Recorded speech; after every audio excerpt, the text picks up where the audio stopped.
안녕하세요. 여러분, 신경과 전문의 김혜진입니다. 진료실에서 매일 환자분들을 만나다 보면 참 안타까운 순간들이 있습니다. 건강하게 오래 살고 싶다는 간절한 마음으로 챙겨두신 것들이 오히려 독이 되어 우리 몸을 공격하고 있다는 사실을 마주할 때입니다. 특히 50대를 넘어 60대, 70대에 접어드신 분들께서는 이 영상을 그 어느 때보다 집중해서 들어주셨으면 좋겠습니다. 오늘 제가 드릴 말씀은 단순히 영양제를 조심하라는 뻔한 잔소리가 아닙니다. 여러분의 콩팥을 망가뜨리고 혈관을 돌처럼 딱딱하게 굳게 만들며 심지어 뇌출혈의 위험까지 높일 수 있는 구체적인 위험 인자들에 대한 이야기입니다. 우리가 흔히 텔레비전 광고나 주변 지인의 추천만 믿고 무심코 입에 넣었던 그 알약이 사실은 내 생명을 위협하는 시한폭탄일 수도 있다는 사실을 알고 계시나요? 본격적인 이야기를 시작하기 전에 제가 작년 응급실 당직 때 겪었던 잊지 못할 환자분의 이야기를 먼저 해드리고 싶습니다. 평소 건강관리에 누구보다 철저하셨던 60대 후반의 여성분이셨습니다. 그분은 자녀분들이 좋다고 사다 준 영양제를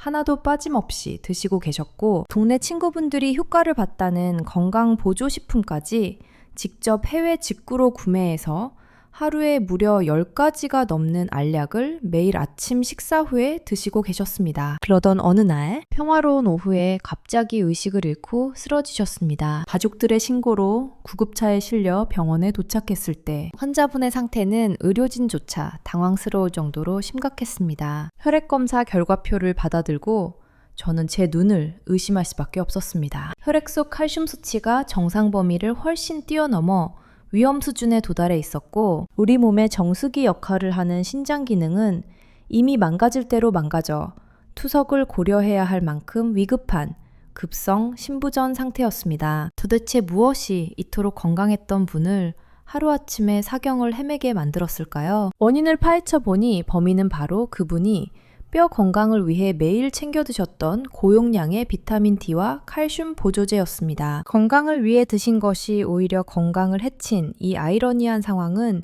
비단 이 환자분만의 특별한 케이스가 아닙니다. 지금 이 순간에도 수많은 분이 자신의 몸 상태와 맞지 않는 영양제를 과다 복용하며 자신도 모르는 사이에 장기를 손상시키고 있습니다. 오늘 저는 여러분께 60대 이후라면 반드시 피해야 하거나 섭취 시 각별한 주의가 필요한 5가지 영양제에 대해 낱낱이 파헤쳐 드릴 겁니다. 하지만 그 전에 우리는 반드시 이해해야 할 것이 하나 있습니다. 왜 젊었을 때는 아무리 술을 마시고 몸에 나쁜 음식을 먹어도 금방 회복되던 몸이 나이가 들면 영양제 몇 알에도 이렇게 심각한 반응을 일으키는 걸까요? 이 근본적인 원인을 이해하지 못하면 아무리 좋은 약도 독이 될 수밖에 없습니다. 가장 큰 이유는 바로 우리 몸의 해독 공장인 간과 필터 역할을 하는 신장의 노화입니다. 우리가 입으로 섭취하는 모든 물질, 그것이 밥이든 약이든 영양제든 간에 반드시 간이라는 거대한 화학 공장을 통과해야만 합니다. 젊은 시절의 간은 매우 크고 튼튼하며 수많은 일꾼이 쉴 새 없이 움직이는 활기찬 공장과 같습니다. 어떤 독성 물질이 들어와도 재빨리 분해하고 해독하여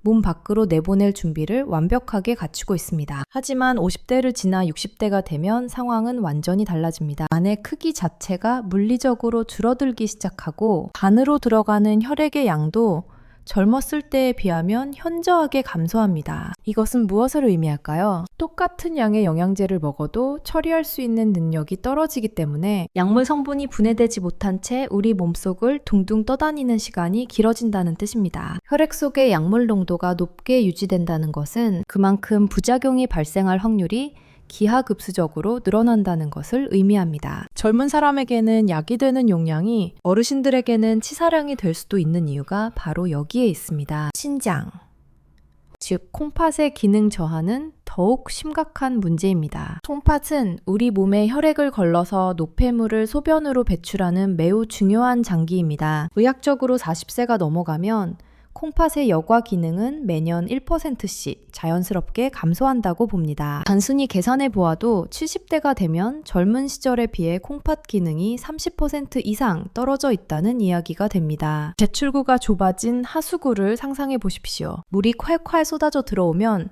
좁아진 하수구는 감당하지 못하고 역류하거나 막혀버릴 것입니다. 우리 몸도 마찬가지입니다. 영양제 성분이 제때 소변으로 빠져나가지 못하고 몸 안에 차곡차곡 쌓이게 됩니다. 이렇게 축적된 성분들은 더 이상 영양소가 아니라 독소로 작용하여 세포를 파괴하고 염증을 일으키며 심하면 장기 부전을 일으키는 원인이 됩니다. 여기에 더해 60대 이후의 환자분들은 대부분 기저질환을 가지고 계십니다. 고혈압, 당뇨병, 고지혈증 등으로 인해 이미 병원에서 처방받은 약을 드시는 경우가 많습니다. 통계적으로 보면 65세 이상 어르신들이 평균적으로 하루에 서너 가지 이상의 전문 의약품을 복용한다고 합니다. 이미 간과 신장은 이 약들을 처리하느라 과부하가 걸려있는 상태입니다. 그런데 여기에 고농축 영양제까지 쏟아붓는다면 우리 몸은 어떻게 될까요? 영양제와 처방약이 서로 엉켜서 예상치 못한 화학 반응을 일으키기도 합니다. 어떤 영양제는 혈압약의 효과를 너무 강하게 만들어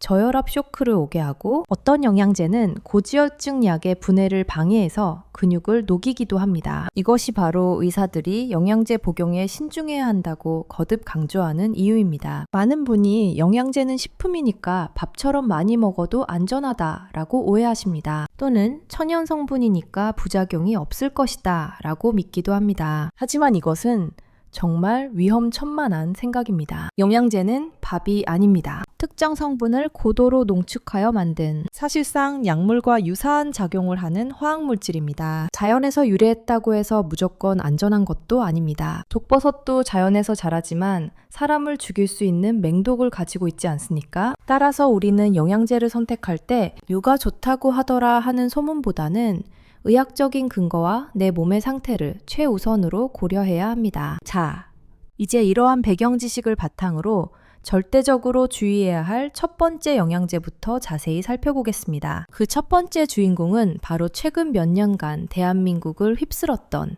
고용량 비타민 D입니다. 비타민 D가 뼈를 튼튼하게 하고 면역력을 높여준다는 사실은 누구나 알고 계실 겁니다. 특히 실내 생활을 많이 하는 현대인들에게 비타민 D 결핍은 매우 흔한 증상 중 하나입니다. 방송이나 언론에서 비타민 D 결핍이 암, 당뇨, 우울증의 원인이 된다고 강조하면서 많은 분이 경쟁적으로 비타민 D 수치를 올리기 위해 고용량 제품을 찾고 계십니다. 1000 IU, 2000 IU를 넘어 이제는 5000 IU, 1만 IU짜리 제품도 쉽게 구할 수 있습니다. 하지만 여러분, 비타민 D는 비타민 C와는 근본적으로 다른 성질을 가지고 있습니다. 비타민 C는 물에 녹는 수용성이라 많이 먹어도 소변으로 배출되지만 비타민 D는 기름에 녹는 지용성 비타민입니다. 이 말은 즉 우리 몸에 들어오면 쉽게 배출되지 않고 지방 조직이나 간에 찰싹 달라붙어 축적된다는 뜻입니다. 마치 통장에 저축하듯이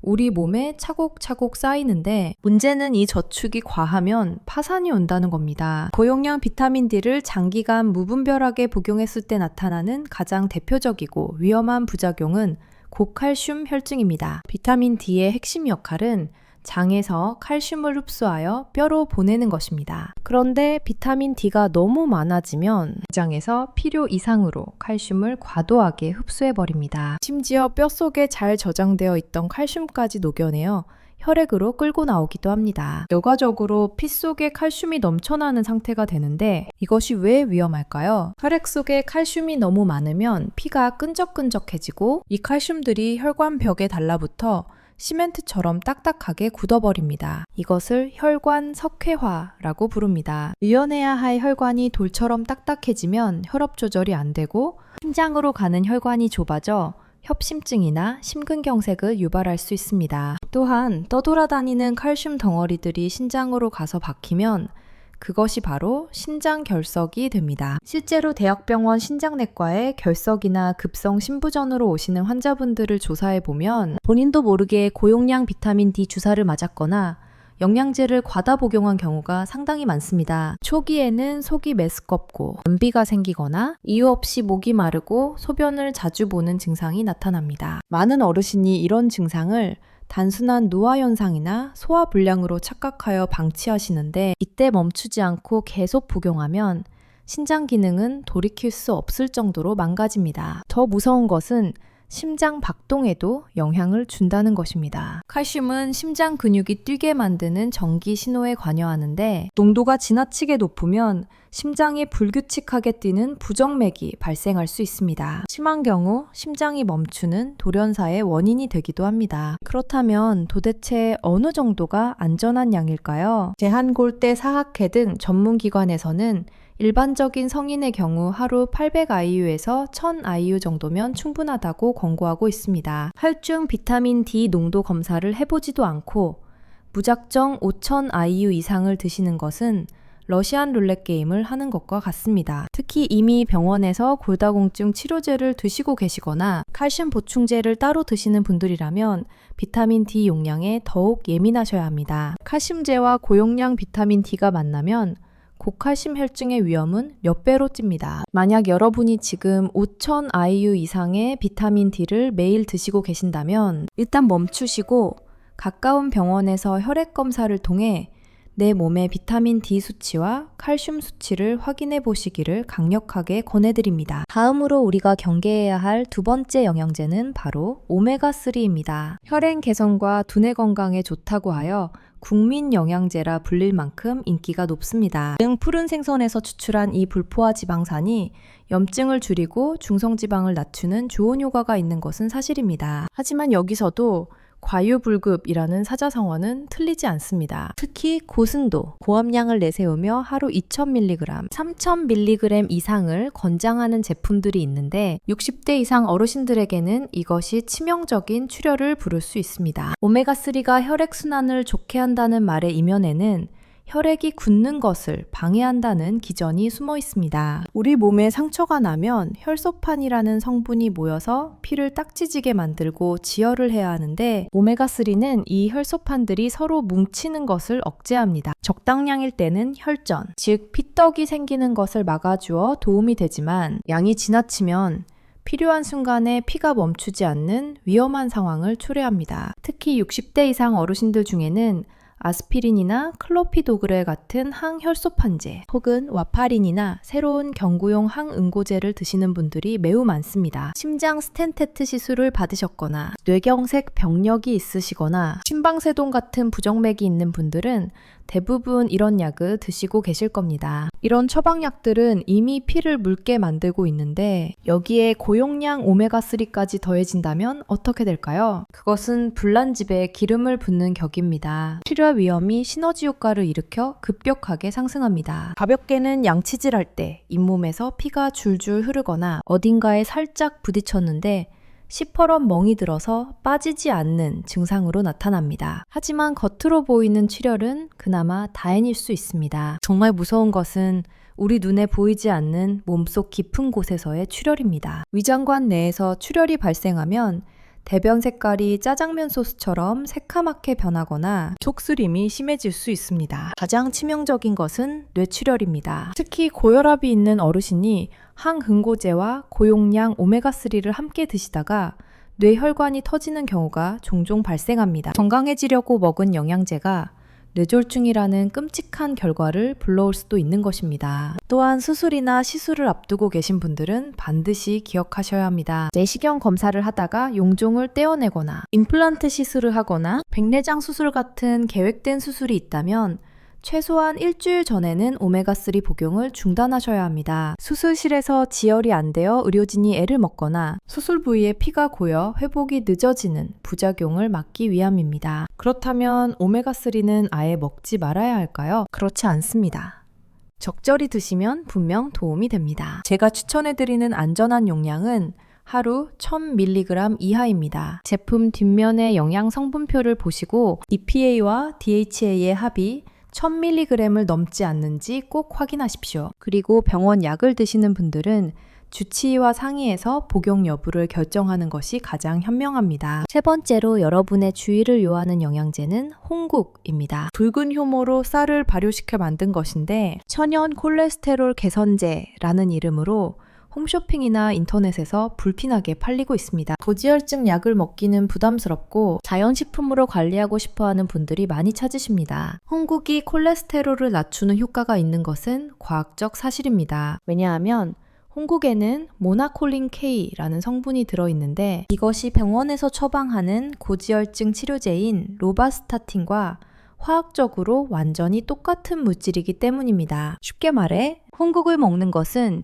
약국에서 파는 약을 이름만 바꿔서 먹는 것과 같습니다. 여기서 아주 심각한 문제가 발생합니다. 병원의 처방약은 제약회사에서 엄격한 공정을 거쳐 성분의 용량을 정확하게 조절합니다. 하지만 홍국 같은 건강기능식품은 제품마다 모나콜린 K의 함량이 들쑥날쑥합니다. 어떤 제품은 효과가 없을 정도로 적게 들어있고 어떤 제품은 위험할 정도로 많이 들어있습니다. 특히 이미 병원에서 고지혈증 약인 스타틴 계열 약물을 처방받아 드시는 분들이 이건 건강식품이니까 같이 먹으면 더 좋겠지? 라고 생각하며 홍국을 추가로 드시는 경우가 있습니다. 이것은 약을 2배, 3배로 과다 복용하는 것과 똑같은 행위입니다. 이때 발생할 수 있는 가장 무서운 부작용은 횡문근융해증이라는 질환입니다. 이름이 참 어렵지만 쉽게 풀어서 설명하자면 근육이 녹아내리는 병입니다. 약물 독성으로 인해 근육세포가 파괴되면서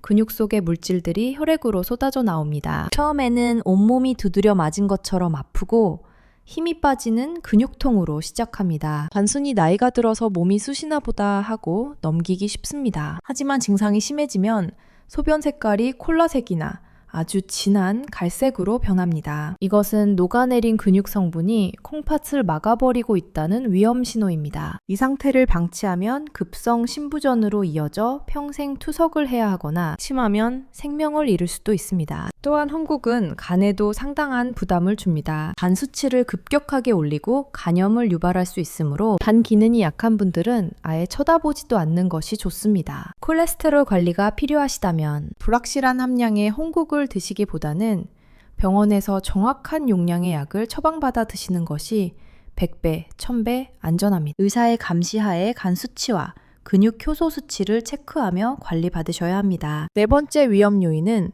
고용량 비타민 E입니다. 비타민 E는 회춘의 비타민이라 불리는 강력한 항산화제입니다. 세포의 노화를 막고 피부를 좋게 한다고 해서 중년 여성분들에게 인기가 많습니다. 하지만 비타민 E 역시 앞서 말씀드린 비타민 D처럼 지용성 비타민이라 몸에 축적됩니다. 그리고 오메가3와 마찬가지로 혈소판 응집을 억제하여 출혈 위험을 높입니다. 더욱 우려스러운 것은 비타민 K라는 영양소의 작용을 방해한다는 점입니다. 비타민 K는 혈액 응고에 필수적인 역할을 하는데 고용량 비타민 E가 이를 가로막아 피가 멈추지 않게 만듭니다. 이미 오메가3나 혈전 용해제를 드시는 분이 비타민 E까지 고용량으로 드신다면 그 위험성은 굳이 말하지 않아도 아실 것입니다. 더 충격적인 연구 결과들도 있습니다. 항산화제가 몸에 좋다고 하지만 과도한 합성 비타민 E 섭취가 오히려 사망률을 높인다는 대규모 역학조사 결과들이 발표되었습니다. 하루 400IU 이상을 장기간 복용한 그룹이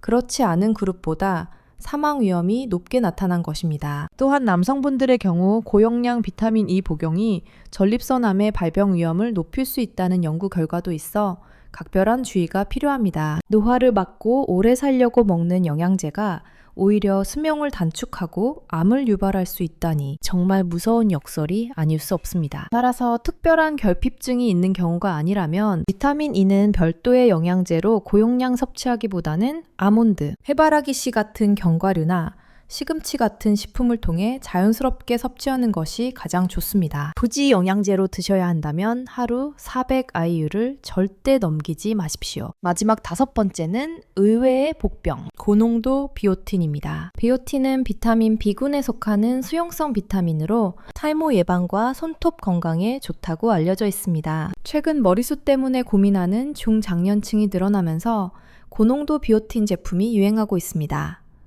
비오틴 자체는 수용성이라 과다 복용해도 몸에 쌓이는 독성은 크지 않은 편입니다. 그렇다면 왜 제가 이토록 주의를 당부하는 걸까요? 그 이유는 비오틴이 병원에서 시행하는 혈액 검사 결과를 심각하게 왜곡시키기 때문입니다. 이것은 일종의 가면을 씌우는 것과 같습니다. 현대의학에서 사용하는 많은 혈액검사 장비는 면역 분석법이라는 기술을 사용하는데 혈액 속에 고농도의 비오틴이 있으면 이 장비가 오작동을 일으킵니다. 가장 대표적인 것이 갑상선 기능 검사입니다. 실제로는 갑상선 기능이 정상인데 비오틴 때문에 수치가 이상하게 나와서 갑상선 기능 항진증으로 오진받을 수 있습니다. 멀쩡한 사람이 갑상선 약을 먹게 되는 황당한 의료사고가 생길 수 있는 것입니다. 반대로 갑상선 기능 저하증이 있는데도 정상으로 나와서 치료 시기를 놓치기도 합니다. 더욱 치명적인 것은 심근경색 검사입니다. 가슴 통증으로 응급실에 실려온 환자가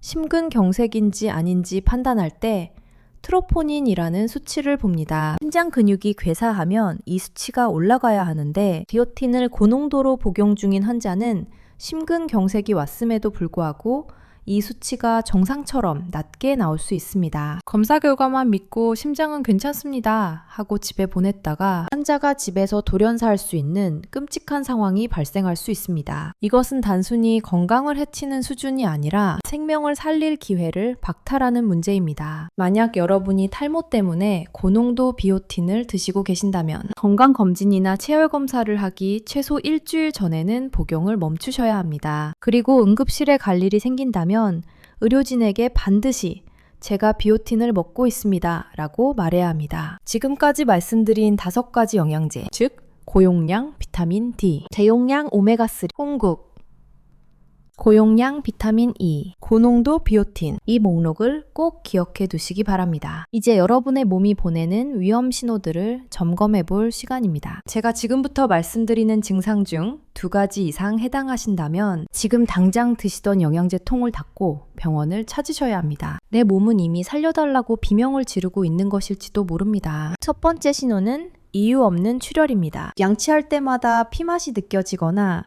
칫솔에 피가 흥건하게 묻어나오지 않습니까? 혹은 자고 일어났더니 베개에 코피가 묻어 있거나 샤워하다가 내 몸을 봤는데 부딪힌 기억도 없는 곳에 시퍼런 멍이 들어 있다면 즉시 멈추셔야 합니다. 이것은 혈액이 너무 묽어져서 지혈 능력을 상실했다는 증거입니다. 2번째 신호는 소변의 변화입니다. 화장실 변기를 봤는데 소변에 거품이 유난히 많이 생겨서 물을 내려도 잘 없어지지 않는다면 콩팥이 단백질을 걸러내지 못하고 있다는 뜻입니다. 또 소변색이 맑은 노란색이 아니라 붉은색이 돌거나 콜라처럼 검붉은색이라면 근육이 녹고 있거나 콩팥 조직이 손상되었다는 매우 위급한 신호입니다. 3번째 신호는 소화기 증상입니다. 영양제를 먹은 뒤로 계속 속이 더부룩하고 메스껍거나 도토가 올라온다면 단순 위장장애가 아닐 수 있습니다. 특히 고용량 비타민 D 복용자의 경우 이런 증상이 고칼슘 혈증의 초기 증상일 확률이 높습니다. 변비가 갑자기 심해지거나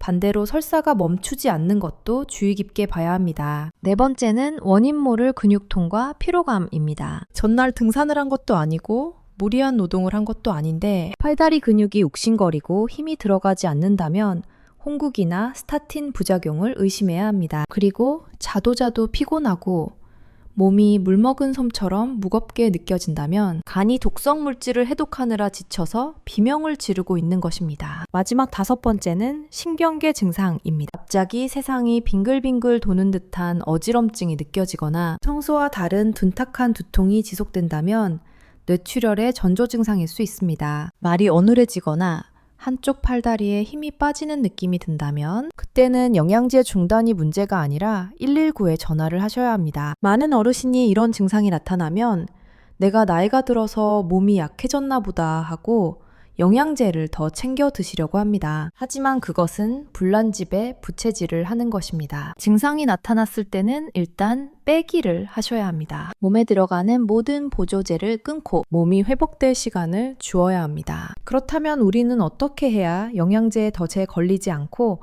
현명하고 안전하게 건강을 챙길 수 있을까요? 무턱대고 남들이 좋다는 것을 따라 먹는 것이 아니라 나에게 딱 맞는 옷을 고르듯 영양제도 내 몸에 맞춰서 설계해야 합니다. 제가 진료실에서 환자분들께만 알려드리는 안전한 영양제 복용 4단계 법칙이 있습니다. 이 법칙만 잘 지키셔도 부작용의 공포에서 벗어나실 수 있습니다. 그 첫 번째 단계는 바로 내 몸 상태 정확히 알기입니다. 자동차도 정비소에서 점검을 받아야 어디가 고장났는지 알고 부품을 갈아 끼우지 않습니까? 하물며 자동차보다 훨씬 복잡하고 소중한 우리 몸인데 추측만으로 영양제를 드셔서는 안 됩니다. 영양제를 사러 약국이나 마트에 가기 전에 먼저 병원에 가서 혈액 검사를 받아보십시오. 비타민 D 수치가 정말 낮은지, 간 수치는 정상인지, 콩팥 기능은 튼튼한지 숫자로 확인해야 합니다. 실제로 검사를 해보면 비타민 D가 충분한데도 고용량 제품을 드시는 분들이 절반이 넘습니다. 반대로 비타민 B12번이나 엽산이 부족해서 빈혈이 있는데 엉뚱하게 철분제만 드셔서 위장 장애를 겪는 분들도 계십니다. 내 몸에 부족한 것이 무엇인지 정확히 아는 것이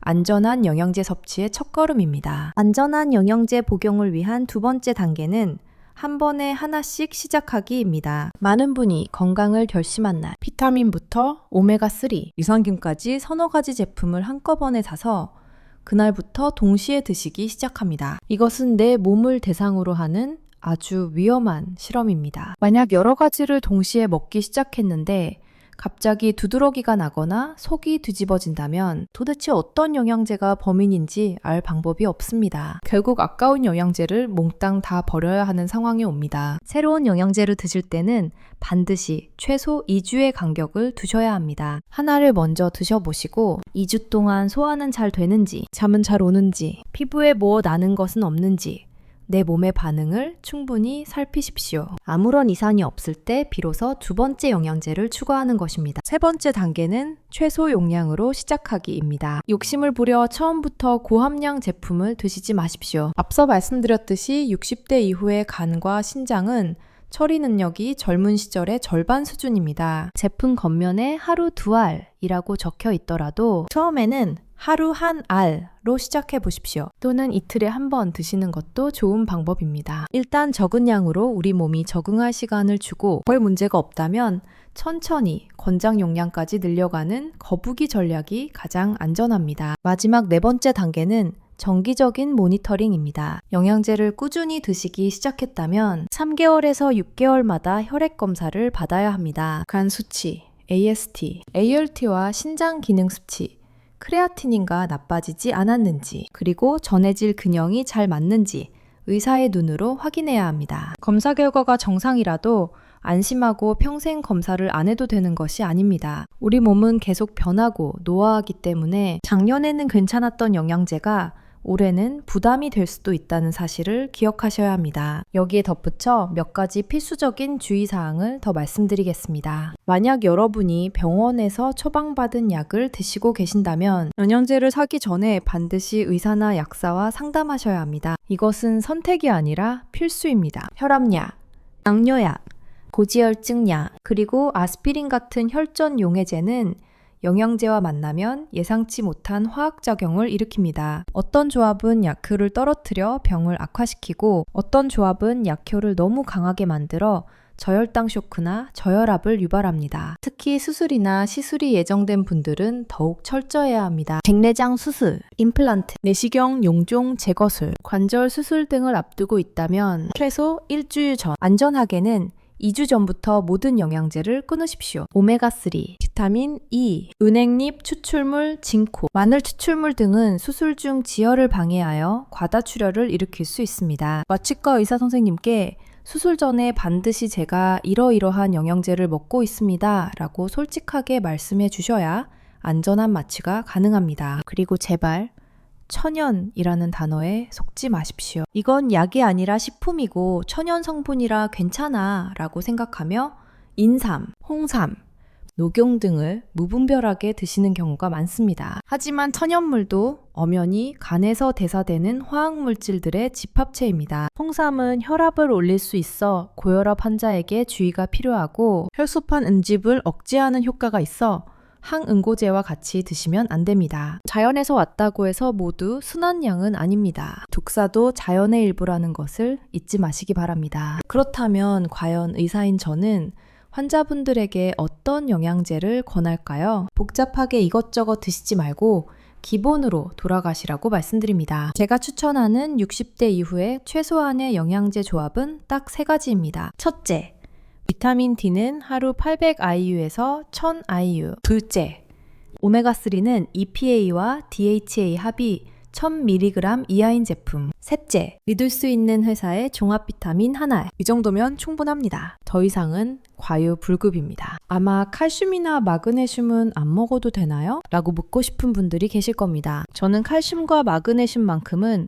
알약이 아닌 음식으로 드시기를 강력하게 권합니다. 알약으로 된 칼슘제는 한꺼번에 고농도의 칼슘이 혈액으로 쏟아져 들어와 혈관 석회화나 신장 결석의 위험을 높입니다. 하지만 우유, 치즈, 요구르트 같은 유제품이나 멸치, 두부, 짙은 녹색 채소를 통해 섭취하는 칼슘은 흡수 속도가 완만하고 우리 몸이 필요한 만큼만 쓰고 나머지는 자연스럽게 배출합니다. 음식 속에 들어있는 미네랄과 보조 성분들이 부작용을 막아주는 완충작용을 하기 때문입니다. 마그네슘 역시 보충제로 드시면 설사를 유발하기 쉽습니다. 대신 현미 같은 통곡물, 통류, 견과류, 바나나를 간식으로 드십시오. 이것이 훨씬 더 안전하고 효과적인 섭취 방법입니다. 영양제는 말 그대로 모자란 것을 보충해주는 수단일 뿐 주식이 되어서는 안 됩니다. 오늘 긴 시간 동안 60대 이후에 절대 먹지 말아야 하거나 주의해야 할 영양제에 대해 말씀드렸습니다. 내용이 많아 기억하기 힘드실 수 있으니 마지막으로 핵심만 딱 정리해 드리겠습니다. 첫째, 고용량 비타민 D, 혈관을 돌처럼 굳게 하고 신장 결석을 만듭니다. 하루 1000IU를 넘기지 마십시오. 둘째, 대용량 오메가3, 피가 멈추지 않는 출혈 위험을 높입니다. 특히 혈전 용해제 드시는 분들은 하루 1000mg 이하로 제한하십시오. 셋째, 홍국. 근육을 녹이는 횡문근 융해증과 간 손상을 유발할 수 있습니다. 차라리 병원 약을 정량으로 드시는 게 안전합니다. 넷째, 고용량 비타민 E. 사망률을 높일 수 있다는 연구 결과가 있고 출혈을 유발합니다. 하루 400IU 이상은 피하십시오. 다섯째, 고농도 비오틴. 심근경색이나 갑상선 검사 결과를 엉터리로 만들어 오진을 부릅니다. 검사 전 일주일은 반드시 끊으셔야 합니다. 여러분, 건강은 누가 대신 챙겨줄 수 있는 것이 아닙니다. 의사도, 약사도, 텔레비전에 나오는 유명한 전문가도 여러분의 몸 상태를 매일매일 확인해 줄 수는 없습니다. 오직 여러분 자신만이 내 몸의 주인입니다. 남들이 다 먹으니까, 광고에서 좋다고 하니까 라는 이유로 내 입에 무언가를 넣지 마십시오. 그 한 알의 알약이 내 몸속에서 어떤 일을 벌일지 끊임없이 의심하고 확인하는 똑똑한 환자가 되셔야 합니다. 영양제는 잘 쓰면 약이 되지만 모르고 쓰면 독이 됩니다. 오늘 제가 드린 말씀이 여러분과 여러분 가족의 건강을 지키는 작은 등불이 되었기를 진심으로 바랍니다. 혹시 주변에 영양제를 한 주먹씩 드시면서 나는 건강관리를 잘하고 있어 라고 믿는 친구분이 계신가요? 그분들께 이 영상을 꼭 공유해 주십시오. 어쩌면 여러분의 그 작은 공유 버튼 하나가 심장이 망가지거나 뇌출혈로 쓰러질 뻔한 한 사람의 생명을 구하는 일이 될 수도 있습니다. 좋은 정보는 나눌수록 가치가 커지는 법입니다. 댓글로 여러분이 현재 드시고 계신 영양제는 무엇인지, 혹시 부작용을 경험하신 적은 없는지 남겨주시면 좋겠습니다. 여러분의 경험담이 다른 분들에게는 살아있는 교과서가 됩니다. 저도 틈틈이 댓글을 확인하며 여러분과 소통하겠습니다. 건강한 노후는 유행으로 얻어지는 것이 아니라 매일매일의 현명한 선택들이 쌓여서 만들어지는 견고한 성입니다. 오늘부터 불필요한 영양제는 과감하게 줄이고 자연이 주는 건강한 음식과 규칙적인 운동으로 여러분의 성을 튼튼하게 쌓아 올리시길 응원합니다. 저는 다음에도 여러분의 건강한 삶을 위한 정확하고 유익한 의학 정보를 가지고 찾아오겠습니다. 구독과 좋아요, 그리고 알림 설정을 해두시면 제일 먼저 건강 정보를 받아보실 수 있습니다. 마지막으로 노파심에 꼭 당부드리고 싶은 말씀이 있습니다. 본 영상은 일반적인 의학 정보를 바탕으로 교육 목적으로 제작되었습니다. 개개인의 질병 상태나 체질에 따라 필요한 조치는 다를 수 있습니다. 따라서 영양제를 새로 드시거나 지금 드시는 것을 중단하려고 결정하실 때는 반드시 담당 주치의 선생님과 상의하셔서 결정하시기를 간곡히 부탁드립니다. 여러분의 건강보다 소중한 것은 없습니다. 오늘도 몸과 마음이 모두 편안하고 건강한 하루 보내십시오. 감사합니다. 김혜진이었습니다.